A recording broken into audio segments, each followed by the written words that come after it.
TDP నాయకులు RS company Subbarao Gupta అనుకున్నట్లుగా colony వేంకుడు కొండా Bhaskar Reddy villa వద్ద నిరసన చేయడానికి విల్లా వద్దకు రాగా పోలీసులు అరెస్ట్ చేశారు. ఈ సందర్భంగా అక్కడ కొద్దిసేపు ఉద్రిక్త వాతావరణం నెలకొంది. అరెస్ట్ చేసిన సుబ్బారావు గుప్తాను స్థానిక తాలూకా పోలీస్ స్టేషన్ తీసుకొచ్చారు.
ఎలా జరిగిందో తెలీదు.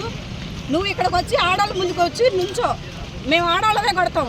అన్న మీద సవాల్ చేసే అంత నీకు దమ్ము ధైర్యం ఉంటే రా. నీవు పార్టీలో నువ్వేదో ఆశించి ఆర్యవైశ్య కార్పొరేషన్ చైర్మన్గా వీటన్నిటి కోసం ఎక్స్పెక్టేషన్లో ఉన్నావు. ఇప్పుడు దానికోసం నువ్వు ఇక్కడికి వచ్చి సవాల్ విసరటం ఇవన్నీ చేయడం కరెక్ట్ అయిన పద్ధతి కాదు.